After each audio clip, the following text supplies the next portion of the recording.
제가 이렇게 설교를 하면서 마음에 이제 여러 가지 것들을 이제 생각을 합니다.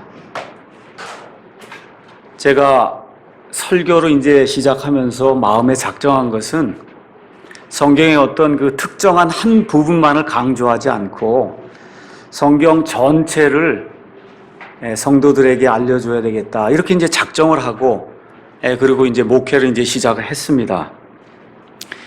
여러분이 이제 성경을 읽어보시면 알겠지만 성경은 살아있는 책이라고 스스로 우리에게 이야기하면서 성경에는 여러 사람들에 대한 그런 이야기들이 많이 나와 있습니다. 특별히 여러 종류의 두 사람을 여러 가지 관점에서 비교하면서 그 안에서 우리가 이런 것들을 배워야 된다 하고 하나님이 말씀을 해주십니다.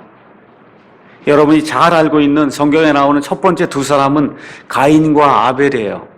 그래서 이 가인과 아벨이라고 하는 이 두 사람을 통해서 하나님께 어떻게 나와야 되는가, 하나님을 어떻게 섬겨야 되는가, 종교가 무엇이고 복음이 무엇인가를 하나님이 가인과 아벨이라고 하는 이 두 사람의 삶을 통해서 간단한 기록이지만 하나님이 원하시는 그와 같은 예배와 하나님이 원치 않는 그와 같은 사람의 예배가 어떤 것인가를 우리에게 보여주셨어요.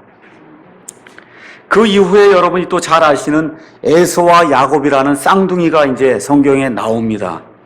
그래서 이 에서와 야곱은 어떤 것을 하나님이 보여주시려고 택하셨느냐 하면 하나님의 것을 존중히 여기는 사람과 하나님의 것을 멸시하고 가볍게 여기고 경솔히 여기는 그와 같은 두 부류의 사람이 이 세상에 존재한다라고 하는 사실을 우리에게 보여주시기 위해서 많은 약점을 가진 그와 같은 야곱이라고 하는 그러한 삶을 통해서 하나님은 그 사람의 부족함에도 불구하고 그가 하나님을 존중히 여기는 그것을 하나님이 기뻐하셔서 그를 택하셔서 분이엘 사건을 통해서 그의 이름을 야곱에서 이스라엘로 바꿔주시고 그로부터 이스라엘의 12지파를 낳게 하심으로 하나님의 계획을 이루시는 그와 같은 일들을 우리에게 이제 보여주고 있습니다.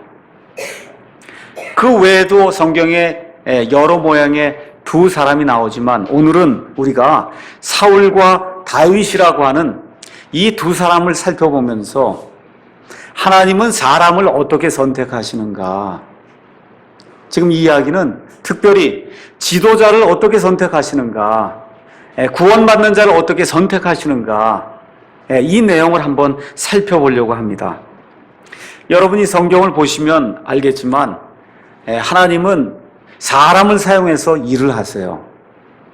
하나님이 직접 이 땅에 나타나셔서 하나님이 하신 것은 예수 그리스도 외에는 없습니다. 그 외에 나머지 모든 일은 하나님이 사람을 사용하셔서 그래서 하나님의 일을 차근차근 하고 있어요. 그래서 그 사람은 어떤 나라의 지도자도 될 수 있고 아니면 이스라엘 민족의 지도자도 될 수 있고 지금 우리 신약시대는 교회의 지도자도 될 수 있고 뭐 여러 가지 그런 모습으로 하나님이 사람을 선택해서 하나님의 일을 해오고 있다는 사실을 우리가 성경을 통해서 알 수가 있습니다. 그래서 많은 사람들이 교회 안에 어떠한 그 동등하다, 평등하다 하는 것을 많이 주장하지만 어쩔 수 없이 하나님은 교회나 아니면 어떤 단체의 지도자와 지도자를 따라가는 그와 같은 무리를 하나님이 항상 허락하십니다. 다 모두가 지도자가 될 수 없어요. 모두가 다 따라가는 사람만 될 수가 없습니다. 그래서 어떤 단체든 성경에 나와 있는 어떤 조직체든 반드시 하나님이 지도자를 세우고 그러면 그 지도자를 따라가는 그와 같은 무리를 하나님이 주시는 것이 그게 하나님의 방법이고 그것은 꼭 교회만이 아니라 이 세상 모든 조직체도 그걸 운영하는 사람이 다 하나님의 형상을 받은 사람이기 때문에 하나님의 방식대로 지도자가 있고 그 지도자를 따라가는 그런 무리가 있도록 그렇게 이 세상 모든 것이 구성이 되어 있습니다. 여러분이 잘 아시다시피 이제 야곱의 그 12지파가 이집트로 내려갔다가 이집트에서 약 400년 동안 종살이를 했죠. 그리고 모세라고 하는 이러한 그 지도자를 통해서 하나님께서 이 사람들을 이집트라고 하는 그 쇠 용광로에서 하나님이 끌어내셔서 40년 동안 이 사람들의 불순종으로 인해서 이 사람들이 광야에서 방황하다가 드디어 가나안 땅에 들어가서 그래서 약 400년 정도 재판관이라고 하는 그와 같은 지도자들을 통해서 하나님이 이 이스라엘 백성을 다스리게 하시고 이 재판관 시대가 다 끝난 이후에 드디어 하나님께서 이스라엘이라고 하는 그 자신의 선민에게 하나님이 왕을 허락하십니다. 그래서 오랫동안 이스라엘 백성이 왕이 없이 지내다가 첫 번째 왕을 구해서 얻은 그 왕이 누구냐면 사울이라고 하는 왕이었어요. 사울.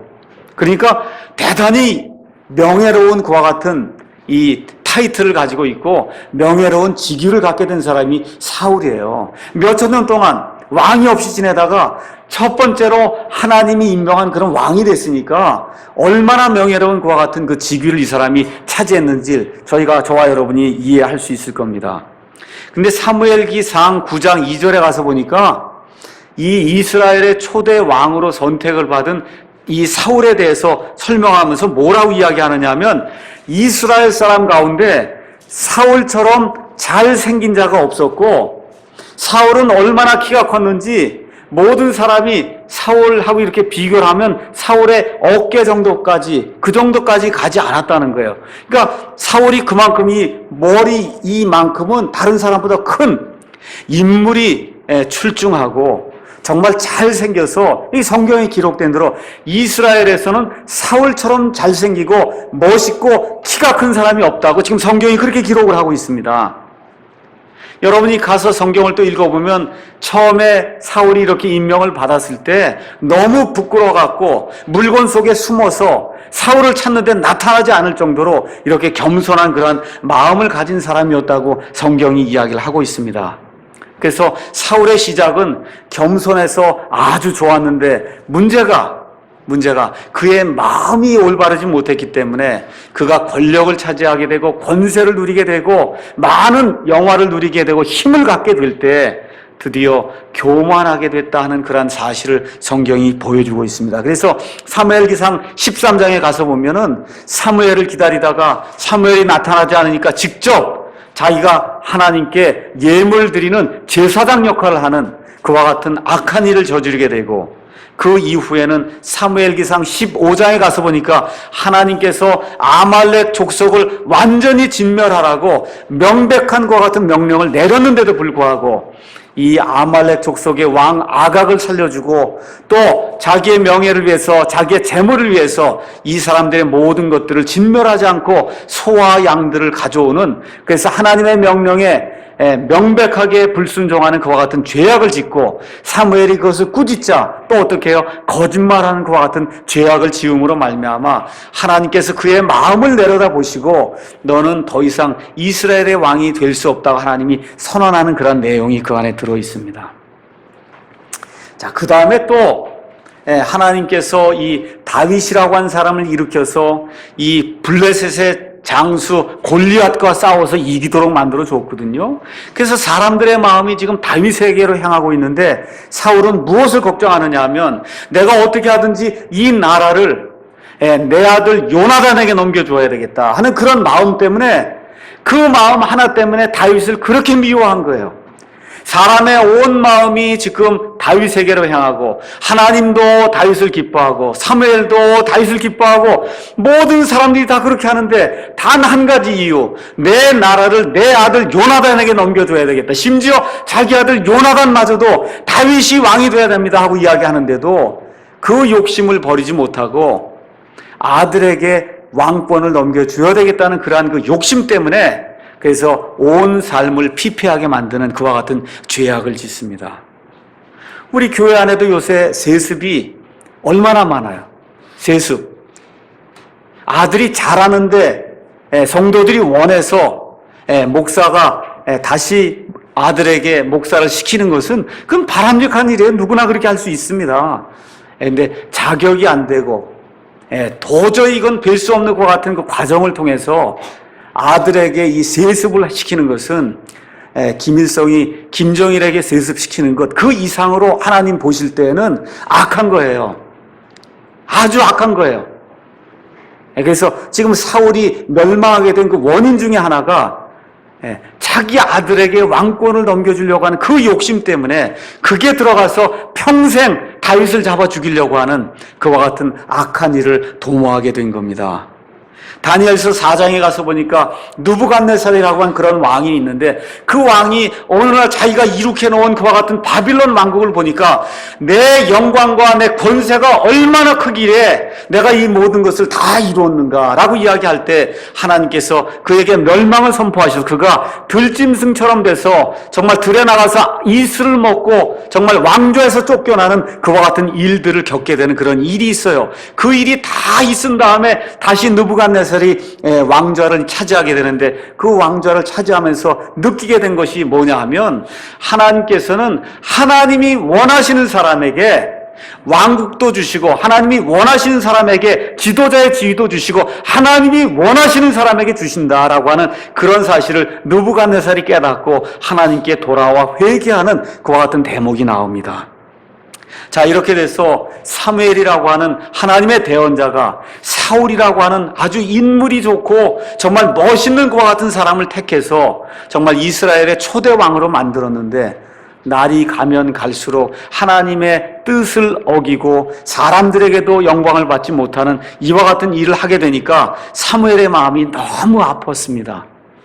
그래서 이 사무엘기상 15장에 가서 보면은 35절에 사무엘이 자기가 죽는 날까지 다시는 사울 왕을 찾아가지도 아니하였고 그를 위해서 애곡했다 그렇게 기록되어 있어요. 애곡했다라고 할 때 그 애곡은 죽은 자를 위해서 슬퍼할 때 그렇게 애곡하는 그와 같은 그 의미로 지금 거기에 기록이 되어 있거든요.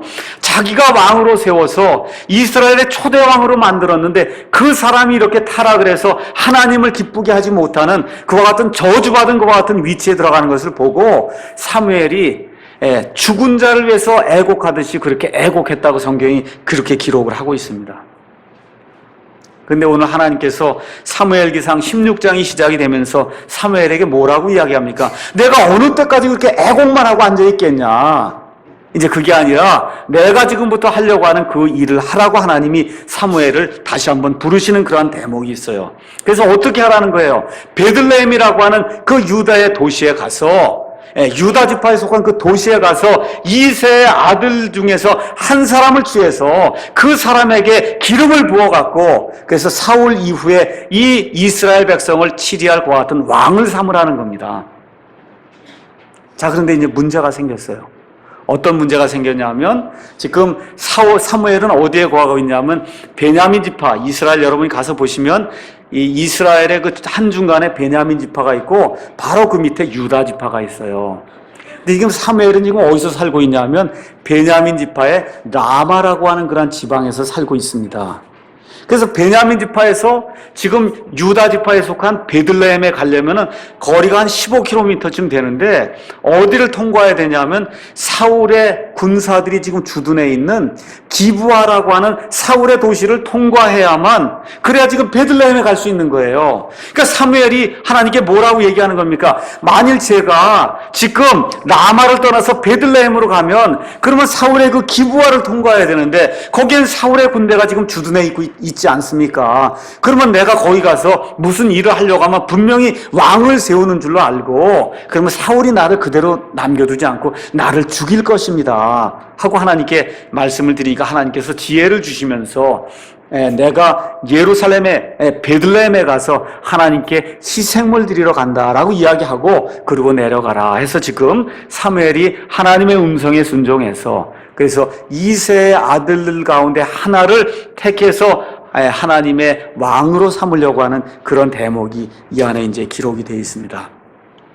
자, 대충 이제 제가 어떻게 이와 같은 일들이 이루어졌는가를 이제 말씀을 드렸고, 그래서 오늘은 하나님의 선택 기준이라고 하는 그러한 그 제목을 통해서 하나님은 사람하고 어떤 관점에서 하나님과 사람은 어떤 관점에서 사람을 택하는가 하는 그 내용을 한번 생각을 해보겠습니다. 특별히 어떻게 하나님은 구원받는 자들을 택하시고 또 구원받는 자들 가운데서 어떻게 지도자를 택하시는가 한번 성경 말씀을 통해서 살펴보도록 하겠습니다. 자, 지금 사무엘은 어떤 일을 해야 되느냐 하면 지도자를 선택해야 됩니다. 근데 그 지도자는 어떤 한 가정의 지도자가 아니라 이스라엘 전체 그 민족을 다스릴 그런 지도자예요. 그러니까 이 지도자를 선택하는 일은 대단히 중요한 일입니다. 누구를 선택하느냐에 따라서 그 이스라엘 백성의 앞날이 지금 달려있는 매우 중대한 그와 같은 결정을 지금 사무엘이 내려야 됩니다. 자, 그런데 여러분과 제가 기억해야 될 것은 사무엘에게만 이러한 중요한 결정이 있다는 게 아닙니다. 저와 여러분이 이 땅에 태어나면은 부모는 우리가 선택하지 못하지만 어느 정도 나이가 자라서 그 이후의 모든 일들은 다 우리가 선택을 해서 결정을 해야 돼요. 어떤 거 선택해야 되냐? 학교를, 대학을 어디 가야 될 거냐? 고등학교를 어디 가야 될 거냐? 학교를 선택해야 됩니다. 학과를 선택해야 됩니다. 직업을 선택해야 됩니다. 배우자를 선택해야 됩니다. 직장을 선택해야 돼요. 교회를 선택해야 됩니다. 성경을 선택해야 돼요. 목사를 선택해야 되고, 집을 어디에 살 것인지 집을 선택해야 되고, 어느 동네에 살아야 될 것인지 지역을 선택해야 됩니다. 그래서 우리의 인생은 처음부터 끝까지 선택에서 시작해서 선택으로 끝난다라고 이야기할 수 있을 정도로 우리의 삶은 선택의 연속 과정이다. 그렇게 이야기할 수가 있어요. 그래서 오늘 이 말씀을 통해서 우리는 우리 삶 속에서 이루어지는 그와 같은 그 선택을 할 때 어떤 기준을 가지고 선택해야 될 것인가, 이 문제를 특별히 우리 아이들과 함께 오늘 아침에 한번 생각을 해보려고 그러는 거예요. 도대체 어떤 일관성 있는 그런 선택 기준을 가지고 우리의 모든 일들을 앞으로 선택해서 살아야 될 것인가 하는 내용을 우리가 오늘 살펴보려고 합니다. 자, 여기 성경을 아까 읽어보니까 다윗의 형제들은 지금 몇 명이 있다고 이렇게 기록이 돼 있어요. 다시 말씀드리면 이새에게는 아들이 있었는데 아들이 지금 몇 명이 있다고 성경이 기록하고 있습니까? 7? 아니에요. 이새에게는 아들이 몇 명 있다 그래요? 8명 있다. 그렇게 이야기하죠. 그래서 처음에 7명이 지나가고 맨 마지막에 다윗을 불러왔으니까 이 베들레헴 사람 이새에게는 아들이 8명이 있었어요. 그 8명 중에 맏 아들은 이름이 엘리압이고 8명 중에 막내 아들은 이름이 다윗입니다. 자, 여러분의 참고사항을 위해서 이새에게는 딸이 2명이 있었어요. 한 사람의 이름은 스루야고 다른 한 사람의 이름은 아비가일이에요. 나중에 여러분이 사무엘기 상하를 계속 읽어보면 요압이라고 하는 사람, 아비새라고 하는 사람, 아사엘이라고 하는 이스라엘 군대의 힘센 군대 대장들이 나와서 이 사람들이 다윗을 도와요. 근데 이 사람들이 누구의 아들이냐 하면 스루야의 아들이에요. 그러니까 다윗이 막내니까 저 위에 어디 큰 누나가 하나 있는 거예요. 그 큰 누나가 이름이 스루야인데 그 스루야의 아들들이 요압이고 아사엘이고 아비새예요. 그렇게 되니까 사촌이 아니라 누구의 외삼촌인 거예요. 이 요압과 아사엘과 그 다음에 이 아비새에게는 다윗이 작은 외삼촌, 막내 외삼촌이 되는 겁니다. 그 다음에 지금 또 아마사라고 하는 또 유다의 어떤 대장이 나오는데 이 아마사는 다윗의 또 다른 누나가 있어서 그 누나가 아비가일이에요. 그 아비가일의 아들이 아마사가 돼서 그 아마사가 유다의 또한 대장이 된다. 이런 내용을 여러분이 잠깐 알아두시면은 사무엘기 상하를 읽을 때 그 내용이 이렇게 구성이 되는구나 이해를 이제 할 수가 있습니다. 자, 그래서 사무엘이 드디어 사울을 피해서 이 베들레헴 땅에 내려갔어요. 그리고 누구를 청했습니까? 희생물 드린 일에 다른 사람들 청했고 이새하고 그 아들만 청하면 안 되니까 다른 사람들과 함께 누구를 청했냐면 이새와 그의 아들들을 하나님께 희생물 드리는 그와 같은 그 잔치 아니면 예배에 이제 초청을 했습니다. 그래서 이제 이 사무엘이 내 아들들 데려와라 그렇게 얘기하니까 드디어 이제 여기 6절부터 뭐라고 써있냐면 그들이 오매 사무엘이 엘리압을 보고 이르기를 주의 기름 부음 받을 자가 참으로 그분 앞에 있도다 하고 감격해서 그래서 소리를 지르는 그와 같은 대목이 있는 거예요. 이 엘리압을 보니까 맏아들이잖아요. 나이도 지긋하고. 근데 여기 가서 보니까 왜 그러냐 하면 7절에 가서 보니까 그렇게 사무엘이 이 엘리압에게 너무 훌륭하다고 해서 기름을 부으려고 했더니 7절에 하나님께서 사무엘에게 뭐라고 말씀하시냐면 너는 그의 용모나 키의 크기를 보지 마라. 내가 이미 그를 버렸노라.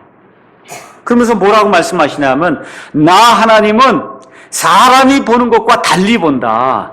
사람은 겉모습을 보는데 나 하나님은 사람의 속사람 마음을 본다라고 이야기하는 거예요. 그러니까 이 앞뒤 내용을 가서 보니까 사무엘이 딱 봤을 때 엘리압이 야 이건 정말 하나님의 기름 부음 받을 하나님의 왕이구나라고 느꼈단 말이에요. 왜 그래요? 키가 크고 용모가 준수했다는 거예요. 여러분과 제가 여기서 조심해야 될 게 있어요. 사무엘이 이미 실수 한 번 했습니까? 안 했습니까? 했죠 이미. 누굴 뽑았어요 먼저?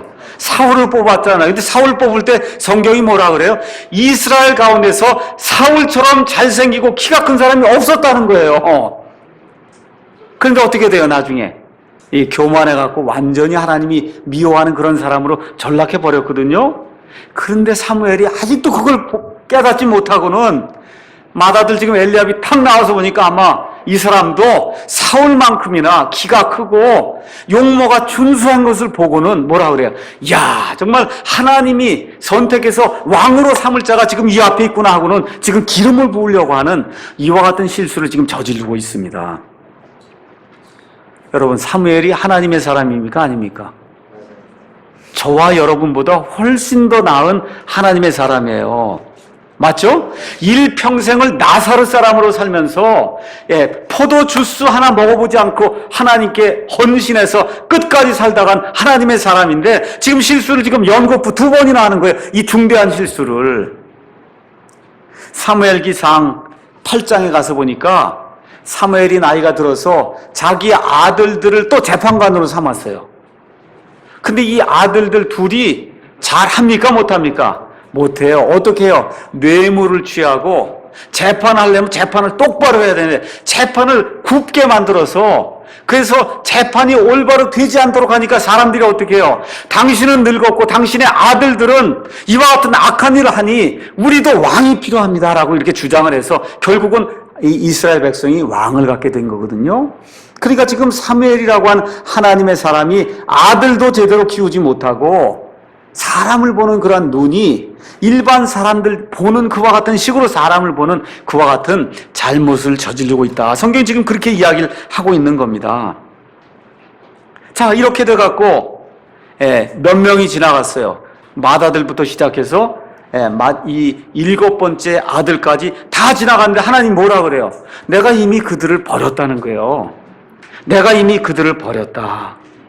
그러면서 하나님이 말씀하시는 것이 사람은 겉모습을 보고 사람을 택하는데 나 하나님은 마음을 보고 하나님은 사람을 택한다. 그렇게 이야기하는 겁니다. 겉모습이 뭐냐? 첫 번째, 사회적 위치란 말이에요. 예를 들어 지금 다윗과 다윗의 가문을 보면 베들레헴이라고 하는 촌구석이에요. 예루살렘 사람이 아니라 지금 베들레헴이라고 하는 촌구석에 이세라는 사람이 있는 것도 사람들이 알지 못한단 말이에요. 그런 사람들 가운데 동네에 정말 별 볼 일 없는 그런 사람의 막내 아들, 그것도 맏아들도 아니고 막내 아들을 하나님 지금 택한단 말이에요. 무엇을 보시고? 마음을 보시고. 두 번째, 하나님은 겉모습으로 드러나는 그런 나이를 보지 않는다는 거예요. 나이. 나이로 봐서는 저 큰 형 엘리압이 있잖아요. 적어도 10살, 15살은 많을 거 아닙니까? 8명을 낳았으니, 8명을 낳고, 거기 누나 2명이 있었으니까, 이 막내까지 보면은 그저 한 10년, 15년은 됐을 거 아니에요, 터울이. 근데 하나님은 나이를 상관하지 않고, 뭘 보세요? 마음을 보신다는 겁니다. 마음. 그 다음에 또, 보니까 엘리압이라고 하는 이 사람은 키가 굉장히 커서 외모가 좋았는데, 다윗은 그렇지 못했거든요. 그럼에도 불구하고 하나님이 다윗을 선택하신다는 겁니다. 그러니까 지금식으로 이야기하면 투표하면 다윗은 왕이 못 될 사람이에요. 잘 들으세요. 투표가 다 좋은 게 아니에요. 투표하면 다윗은 왕이 되질 못할 사람인데 하나님이 그 사람을 선택을 해서 쓴다 그 얘기입니다. 우리가 성경을 가서 보면 사울이라고 한 사람 그 다음에 또 누가 있어요? 삼손이라는 사람, 힘이 보통 큰 사람이 아니잖아요. 그렇죠? 성문짝을 다 부셔갖고서 그걸 메고 돌아다닐 정도니 얼마나 힘이 셌겠어요. 지금 여기 다윗의 처음에 그 7 아들은 훌륭한 군사예요. 위대한 그런 영웅들이에요. 근데 뭐가 문제예요? 하나님을 기쁘게 하지 못한다는 겁니다. 사람의 겉모습은 하나님을 기쁘게 하지 못한다는 거예요. 다윗은 막내에 불과했어요. 다윗은 군사가 아니었습니다. 들에서 양을 지키는 그와 같은 양직에 지나지 않았어요. 심지어 그의 아버지가 어떻게 이 아이를 제가 데려옵니까? 하고는 이 사무엘이 나중에 내게 더 아들이 더 있냐고 묻기 전까지는 다윗을 데려올 생각도 못할 정도로 별 볼 일 없는 것 같은 아이에 지나지 않았다는 겁니다. 근데 그 마음에 뭐가 있었다는 거예요? 하나님을 두려워하는 마음이 있을 때 하나님께서 겉모습이 어떠하든지 그것에 상관하지 아니하고 나이가 많든지 적든지 키가 크든지 적든지 많이 배웠든지 적게 배웠든지 가문이 좋든지 나쁘든지 하나님이 그것 상관하지 아니하시고 이 사람의 마음속에 들어있는 그 속중심, 그 속중심을 하나님을 보시고 그리고는 하나님께서 다윗을 선택하십니다. 저희가 이제 교회를 하면서 이제 사람들을 선택해서 집사도 세우고 전도사도 세우고 목사도 세우고 이제 그런 일들을 해야 돼요. 교사도 세우고 찬양하는 사람들도 세우고 앞에 나와서 회중 찬송하는 사람도 채우고 이 일들 자꾸 세워서 일을 해야 되는데 이 일들을 할 때 저와 여러분이 꼭 기억해야 될 것이 사람의 겉모습으로 사람을 판단하고 선택을 하면 그러면 낭패를 보기가 십상이라고 하는 그런 사실을 꼭 기억을 해야 됩니다. 그래서 사람의 통찰력은 완전하지 못해서 그래서 항상 하나님의 기준에 맞는가 안 맞는가를 우리가 생각을 해봐야 돼요. 야고보서 2장 1절에서 4절에 가서 보니까 사도 야고보가 교회에서 어떤 일이 일어나고 있는지 우리에게 보여주고 있어요. 너희 집회에 금가락지를 끼고 좋은 옷을 입고 들어오는 그런 사람이 있으면 제일 좋은 자리에다 내가 어서 오십시오 하고 그 사람을 거기다 갖다 앉히고 가난하고 허름하고 이와 같이 옷도 제대로 입지 못한 그런 사람이 오면 저기 가서 저쪽에 가서 꺼져 있어라 이렇게 이야기하면 너희끼리 너희 자신이 스스로 판단하는 자가 돼서 하나님을 기쁘게 하지 못하는 그런 자가 된다 그렇게 이야기를 하거든요. 그래서 우리 교회에서는 사람을 선택하거나 사람을 대할 때 겉모습으로 판단하지 말고 그 사람 속 중심이 어떠한가 이걸 보고 판단해서 사람에게 일을 맡기고 또 사람을 우리의 교제권 안으로 이렇게 드리는 그와 같은 일들을 해야 될 겁니다. 그래서 고린도후서 5장 7절에 가서 보니까 사도 바울이 뭐라고 얘기하느냐 우리 믿는 사람들의 이 세상을 살아갈 때 가장 중요한 기준을 대해서 이야기하고 있어요. 뭐라고 이야기하냐면 우리는 믿음으로 걷고 보는 것으로 걷지 아니하느니라. 뭘로 걸어요? 믿음으로 걷는 거야. 믿음은 보지 않는 걸로. 보지 않는 사람의 그 성품을 봐야지 보이지 않는 거. 아시죠? 겉에 나타나는 그런 것들로 걷지 않는다는 거예요. 그런데 저와 여러분이 꼭 기억해야 될 것은 교회에서만 그 원칙을 적용하면 안 된다는 거예요. 교회에서만 내가 믿음으로 해야 되겠다 하면 안 되고 여러분이 직장을 선택할 때, 대학을 선택할 때, 배우자를 선택할 때, 집을 선택할 때, 교회를 선택할 때, 성경을 선택할 때 이 세상에서의 삶을 마감할 때까지 모든 선택의 기준은 믿음으로 하고 보는 것으로 하지 않는다라고 저와 여러분이 작정을 해야 됩니다. 자, 그 다음에 하나님께서 말씀하신 내용이 7절에 뭐라고 말씀하시냐 하면 너는 사람의 용모나 키가 얼마나 컸냐 거기 신경 쓰지 마라. 나 하나님은 사람이 보는 것과 다르다. 사람은 겉모습을 보는데 하나님은 뭘 보신다 그래요? 하나님은 마음을 보느니라. 하나님이 그렇게 이야기하는 겁니다. 이 다윗이라고 한 사람이 죄가 많은 사람이에요? 죄가 없는 사람이에요? 죄가 많은 사람이에요. 저보다 더 나쁜 사람이에요. 간음을 해서 살인을 저질렀으니까 하나님 앞에서 죄의 어떠한 그 무게로 따지면 어느 면에서 여기 있는 모든 사람보다 다윗이 더 나쁜 사람이에요.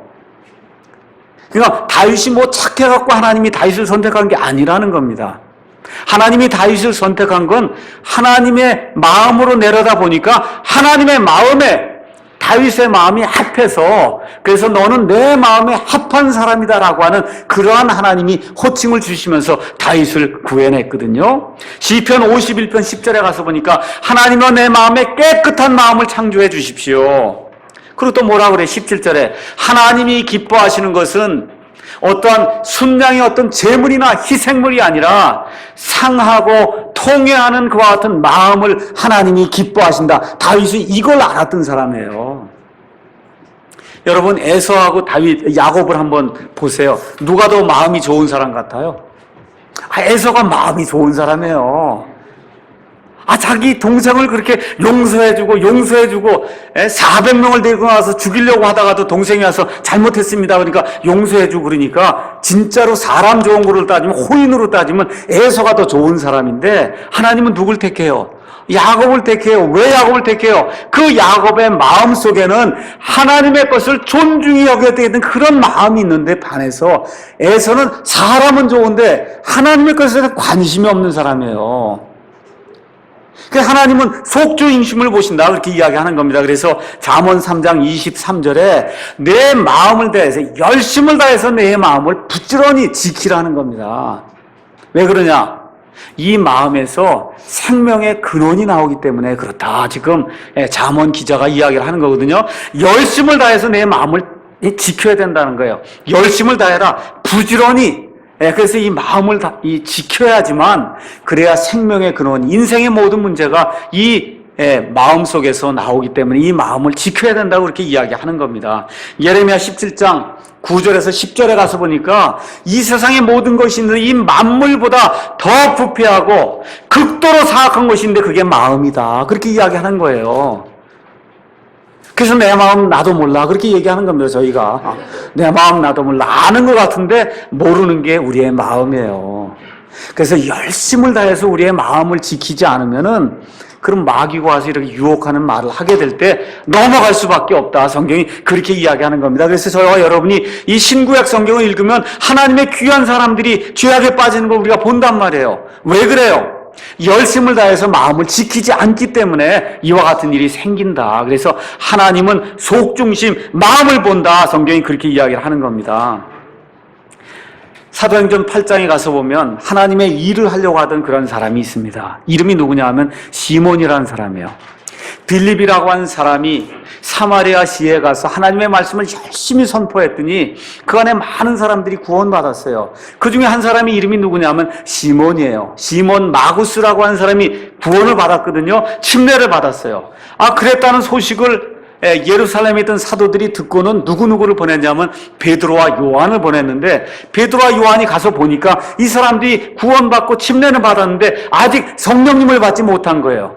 그래서 이 베드로와 요한이 기도했더니 글쎄 누가 내려오냐면 성령님이 내려와서 이 사람들이 임하는 것을 시몬이 보더니 뭐라고 얘기하는 거예요? 내가 좀 돈을 줄 테니까 나도 좀 이렇게 기도하면 성령님이 좀 사람들에게 임하도록 그렇게 좀 하면 안 되겠습니까?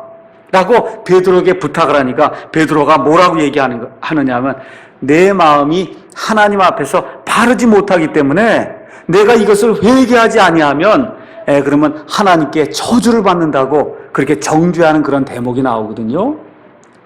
그러니까 교회 일을 하는 거. 이 사람 구원받은 사람이에요. 거기 가서 보니까 침례를 받았다 그렇게 이야기했거든요. 그래서 하나님이 해보려고 지금 노력하는 거예요. 보니까 이 베드로가 안수하니까 성령님이 내려오는 거 보니까 나도 좀 어떻게 해갖고 병도 고치고 뭐 좀 해봐야 되겠다고 돈을 갖다가 쓱 주니까 내 마음이 하나님 앞에서 바르지 못하기 때문에 내가 이걸 회개하지 않으면 그러면 하나님의 정죄를 받는다고 하는 그러한 그 대목이 그 안에 기록이 되어 있습니다.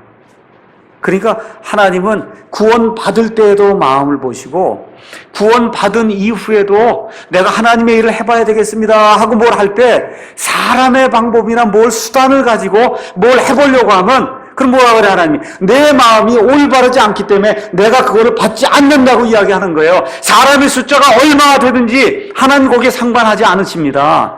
교회가 얼마나 크든지 예배당 크기가 얼마나 되든지 하나님 거기에 상관하지 않으세요. 방법이 올바른 방법으로 하나님 앞에 나와야 그래서 구원받을 때도 마음이 올바라야 되고 구원받은 이후에 하나님 일을 할 때도 마음이 올바라야 그래야 거기서 나오는 방법과 수단과 모든 것이 하나님을 기쁘게 하는 것이 될 때 하나님이 기뻐하는 그와 같은 사역이 될 수 있다. 성경이 그렇게 이야기하는 겁니다. 자, 그러면 사람은 어떤 사람을 구하냐 하면은 선택을 할 때 꼭 힘센 사람을 구해요. 보세요. 사울, 키가 크고, 그렇죠? 예, 외모가 좋고, 다윗의 그 큰형 되는 엘리압을 사무엘이 보니까, 이건 뭐, 너무 멋있게 생긴 거예요. 삼성을 보니까 너무 멋있는 거예요. 사람은, 잘 들으세요. 사람은, 용사나 힘센 자를 원하는데, 하나님은 누구를 원하냐 하면, 목자를 원해요. 잘 기억하셔야 돼요. 하나님은 목자를 원해요. 힘세고 밖에 나가서 싸움만 하는 사람은 뭐가 부족하느냐 하면 묵상하는 능력이 없어요. 생각할 수 있는 그런 능력이 없어요. 이 하나님께서 다윗을 택하신 그 이유는 이게 목동 생활을 하면서 이 위대하신 창조주 하나님이 어떤 분이신가를 양들을 치면서 하늘을 바라보면서 이 자연에서 일어나는 그런 일들을 통해서 하나님이 어떤 분인가를 이 마음속에 몸소 깨달아 알 수 있는 그와 같은 지경에 이르도록 하나님이 만들어 주셨기 때문에 하나님을 알 수 있도록 하나님이 만들어 주셨기 때문에 이 사람을 택하게 된 겁니다. 시편 8편 우리가 가서 한번 잠깐 보면은 시편 8편에 다윗의 그런 고백이 있거든요. 목동 생활하면서 지은 고백이 뭐예요? 4절 가서 보니까 사람이 무엇이기에 하나님께서 그를 깊이 생각하시나이까? 사람의 아들이 무엇이기에 주께서 그를 찾아오시나이까? 하면서 3절에 뭐라고 얘기하느냐 하면 하나님께서 지으신 그 하늘들, 주의 손가락으로 지으신 그런 그 작품들을 내가 보니 주께서 정하신 달과 별들을 내가 깊이 생각해 보니까 이렇게 너무 놀라운 그런 일들을 보니까 나 같은 사람이 무엇이기에 어떻게 하나님이 나를 찾아오십니까? 이게 놀라운 고백 아니에요? 네. 이런 고백이 있는 사람 하나님이 원하신다는 거예요. 싸움 잘하고 힘세고 카리스마 있다 그러고 성도들 눌러서 죽이는 이런 일들 하는 사람 하나님 원치 않아요. 하나님이 원하는 사람은 저 해와 달과 별들을 움직일 수 있고 저걸 무에서 유로 창조해낼 수 있는 저 하나님이 나같이 부족한 사람에게까지 인간의 몸을 입고 찾아오시는구나. 이러한 감동을 받을 수 있는 이와 같은 사람, 이런 사람은 하나님이 찾으신다는 겁니다. 그 하나님을 기쁘게 하려면 시간을 내서 하나님과 교제할 수 있는 그런 사람이 돼야만 하나님을 기쁘게 하는 그런 사람이 된다는 거예요. 여러분 모세를 보세요. 모세가 이집트 땅에서 파라오의 왕자가 돼서 그래서 거기서 교육을 받아서 만 40세가 됐을 때 훌륭한 장수가 됐어요. 내가 뭔가 한번 해봐야 되겠다고 딱 나서니까 어떻게 돼요? 하나님 그걸 딱 막으시지 않습니까? 그래서 어떻게 됐어요? 그가 미디안 땅으로 쫓겨가서 얼마 동안 양을 쳤어요? 40년 동안 양을 쳤어요. 40년 동안 양을 치면서 하나님과 교감할 수 있고 하나님의 말씀을 묵상할 수 있고 하나님이 어떤 분이신가를 알게 되었을 때야 비로소 하나님이 나타나셔서 내가 다시 이집트 땅으로 내려가서 내 백성을 인도하라고 하는 그러한 명령을 주시지 않습니까? 그러니까 뭐가 있어야 되느냐 하면 묵상할 수 있는 그와 같은 능력이 있어야 돼요. 하나님이 누구신지 알아보려고 노력하는 그와 같은 사람을 하나님이 기뻐하신다는 거예요. 내가 하려고 하면 지도자가 되지 않습니다. 나는 아무것도 할 수 없습니다 하고 다 내려놓을 때 하나님이 들어 쓰시는 그와 같은 지도자가 되어야 하나님이 기뻐하는 그런 일을 할 수 있다는 거예요. 그래서 여기 우리 아이들도 많이 있고 한데 정말 여기 모든 아이들이 저는 이 나라와 민족을 생각할 줄 아는 그런 아이들이 되기를 정말 간절히 원합니다. 하나님을 두려워하는 그와 같은 아이들이 되길 원해요. 그걸 하기 위해서는 묵상을 해야 됩니다. 묵상. 근데 요새는 옛날과 달리 밖에 나가도 별이 안 보이거든요. 그래서 뭐를 해야 되냐? 책을 많이 읽어야 되는 거예요. 그때는 책이 없었어요. 이제는 책을 많이 읽어야 돼요. 성경 말씀을 많이 읽어야 돼요. 다윗 시대에는 성경이 없었어요. 하나님이 누구신지 알 수 있는 방법이 없었어요. 자연적인 그런 계시 외에는 없었어요. 대언자들 외에는 없었어요. 지금 하나님께서 이 말씀을 주시고 이 말씀을 통해서 하나님을 알 수 있는 그런 길을 열어주셨기 때문에 여기 앉아있는 아이들과 어른들이 하나님의 말씀을 묵상하고 하나님이 누구신지 제대로 알고 그 말씀에 내가 순종해야 되겠다고 내 자신을 내려놓을 때에 비로소 하나님이 기뻐하시는 그와 같은 사람이 될 수 있다는 겁니다. 자, 이 내용을 제가 말씀을 드리고 마지막 하나만 하나님이 원하시는 기준을 말씀드릴게요. 12절 가서 보면은 12절에 하나님은 자연스러운 사람을 원한다는 겁니다. 12절 거기 가서 보니까 뭐라고 기록이 되어 있냐면 그가 사람을 보내어 그를 데려왔는데 이제 그는 혈색이 좋으며 아름다운 용모를 지녔고 보기에 잘 생겼더라. 혈색이 좋았다는 거예요. 왜 그랬을까요? 양치고 매일같이 열심히 돌아다니는데 나쁠 리가 있습니까? 건강했다 그 얘기거든요. 근데 다윗이 들어올 때 뭐 꾸미고 들어오고 그런 거 전혀 없었죠. 어떤 모습으로 왔어요? 자기가 일하던 그 모습으로 건강한 상태로 이 하나님의 사람 앞에 와서 섰다는 거예요.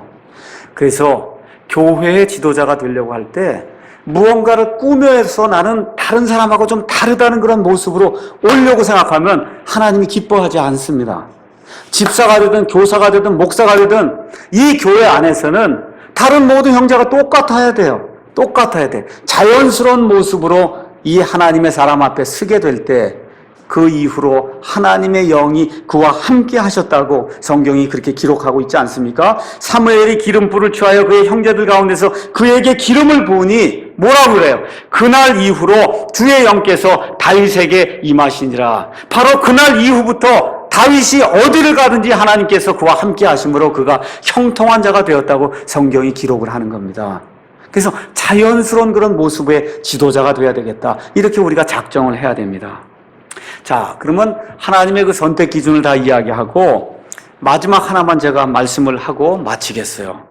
자, 16장 7절 우리 다 같이 한번 가서 읽어보겠습니다. 16장 7절 주께서 사무엘에게 이르시되 그의 용모나 키의 크기를 보지 말라. 내가 이미 그를 버렸노라. 주는 사람이 보는 것처럼 보지 아니하나니 사람은 겉모습을 보나 주는 마음을 보느니라. 자, 이거를 오용하는 사람이나 교회가 굉장히 많아요. 뭐라 그랬어요? 하나님은 마음을 보고 사람은 겉모습을 보니까 그저 뭐 교회에 올 때든 무슨 자세가 어찌됐든 그저 마음만 돼 있으면은 하나님은 겉모습은 안 본다 그러지 않았느냐. 이렇게 주장하는 사람에서 이 구절을 이용해서 제가 오늘 말씀드릴게요. 이렇게 보면 그럼 성경을 잘못 보는 거예요. 잘 들으세요. 여기 뭐라고 써 있어요? 사람은 겉모습을 보나 하나님은 마음을 본다 그러시니까 마음만 바르면 되지. 뭐 예배 시간에 늦게 오든 뭐 어떻게 하든 마음만 똑바로 돼 있으면 돼. 굳이 또 교회 올 필요도 없다는 거예요. 낚시해도 거기도 하나님이 있는 거고 야구장 가도 있는 거고 다 마음만 올바르게 돼 있으면 하나님은 그것만 보는 거지 겉모습 보지 않는다고 이렇게 주장하는 사람들이 굉장히 많거든요. 잘 들으세요. 이 7절의 말씀은 하나님의 어떤 일을 위해서 사람을 선택할 때의 기준을 이야기하는 거예요. 그러면 하나님의 선택을 받아서 하나님의 일을 할 때에도 하나님이 겉모습을 보지 않느냐? 아니에요. 하나님은 겉모습을 대단히 중요하게 여기십니다. 잘 들으세요. 여러분, 레위기가 몇 장으로 되어 있냐면 27장으로 되어 있어요. 레위기 뭐 하는 내용이요? 하나님 앞에 나올 때는 어떤 예물을 가지고 어떤 옷을 입고 그래서 제사장은 어떤 방법으로 하나님께 나와야 되고 제물은 어떤 걸 선택해야 되고 그렇죠? 그 다음에 성막은 어떻게 져야 되고 하나님이 치밀하게 하나님 앞에 나와서 하나님께 경배드린 그런 모습을 왜 그렇게 치밀하게 그렇게 적어 놓으셨는가? 그냥 대충 마음만 있으면 되는 거지 마음만 올바르면 되는 건데 왜 하나님이 이렇게 일들을 자세히 규정하셨느냐? 하나님은 하나님의 선택받은 사람이 하나님의 일을 할 때 규모 있게 거룩하게 하나님과 사람 앞에서 정말 이것은 정말 하나님의 일이다라고 모든 사람이 느낄 정도로 그렇게 하라고 하나님이 이야기를 하시는 거예요. 그러니까 다시 한번 말씀드리면 하나님의 일을 할 때에는 하나님이 사람을 구원하시기 위해서 사람을 지도자로 세우시기 위해서 택하시는 기준은 그건 마음이에요. 근데 그 택하심을 받은 사람이 하나님의 일을 할 때는 하나님은 겉과 속 두 가지를 다 중요히 여긴다는 겁니다. 이 내용을 무시하면 안 돼요. 대단히 중요한 얘기예요. 하나님 앞에 경배하러 올 때 마음이 올바른 사람이면 그러면 올바른 복장을 하고 올바른 예물을 드리고 올바른 태도를 가지고 올바른 자세를 가지고 시간을 올바로 지키면서 하나님 앞에 오려고 한다는 것이 성경이 이야기하는 초점입니다. 복장과 태도의 기준은 나라마다 다 틀릴 수 있어요. 그런데 어느 정도는 해야 되냐? 최소한 하나님이 왕들의 왕이라고 하니까 대통령 앞에 간다 하는 그런 심정 이상으로는 예배 드릴 때 내가 그런 마음으로 와야 되겠다. 그럼 모든 게 다 해결되는 거예요. 맞습니까? 맞아요?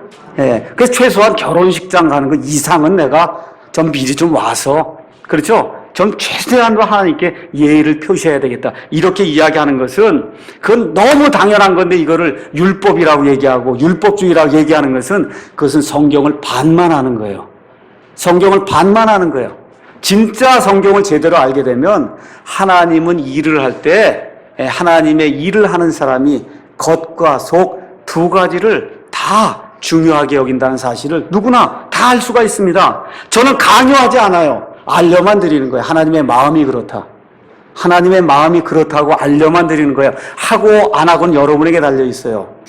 자, 그래서 성경이 뭐라고 써있냐면 사람은 겉모습을 본다 그랬죠. 믿지 않은 사람들이 이 자리에 왔을 때 야, 정말 사람 침례교회 와봤더니 겉모습을 다 본 거예요. 아우, 정말 거기 갔더니 하나님을 거룩히 여기는 그런 모습이 이 사람들 가운데 배어있는 게 눈에 보이는구나. 이렇게 돼야 된다. 그 얘기입니다. 가봤더니, 뭐 일반 교회나 똑같이 말이야. 경건함이 전혀 없고, 거룩함이 전혀 없이, 이게 뭐 하나님을 섬기는 건지 마귀 섬기는지 알 수가 없네. 이렇게 되면, 그러면 이 사람의 평이 그 정도가 되면 하나님 보실 땐 더 평이 나쁠 수밖에 없다는 겁니다. 두 가지만 말씀을 드리면 열왕기상 10장 5절에서 7절 가서 보니까 세바의 여왕이 솔로몬을 찾아왔어요.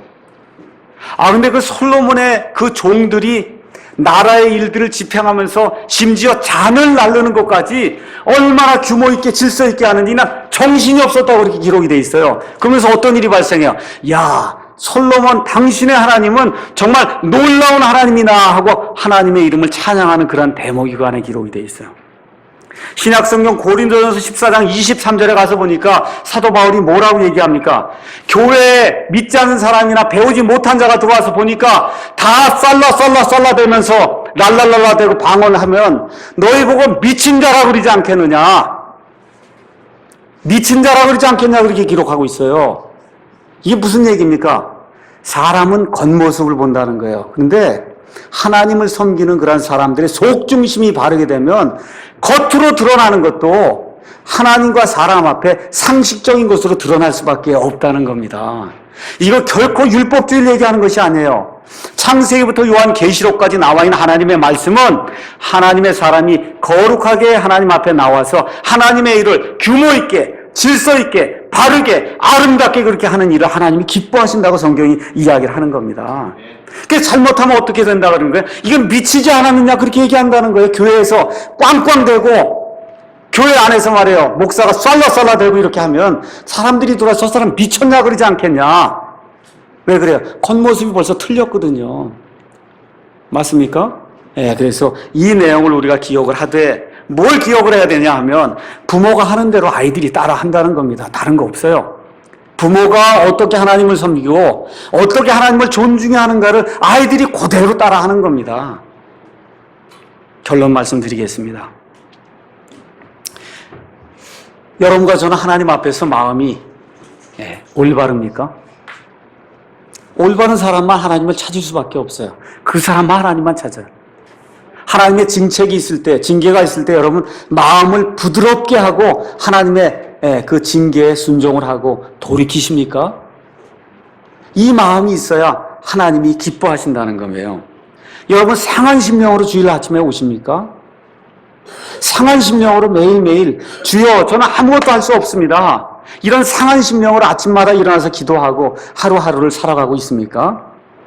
특별히 교회 지도자라고 하는 그런 사람들은 예, 마음이 항상 하나님 앞에 올바른가? 하나님 앞에 내 마음이 상한 심령인가? 하나님 앞에 내 마음이 부드러운 심령이 돼서 하나님께서 이렇게 말씀하신 내가 들으려고 하는가? 이걸 꼭 기억을 하셔야 됩니다. 하나님의 일을 할 때는 겉과 속 두 가지가 다 좋아야 돼요. 그래서 예배드린 태도가 좋아야 돼요. 하나님께 나오는 그런 태도가 좋아야 돼요. 하나님의 일을 하는 그런 태도가 좋아야 돼요. 자세가 좋아야 돼요. 거기에 하나님이 기뻐하심이 있다. 그걸 기억하셔야 됩니다. 그래서 우리 사랑침례교회는 바른 마음을 가지고 바른 자세와 바른 태도로 하나님을 바르게 섬기는 그런 자들이 날마다 늘어나는 하나님의 귀한 교회가 되기를 주님의 이름으로 축원합니다. 기도하겠습니다.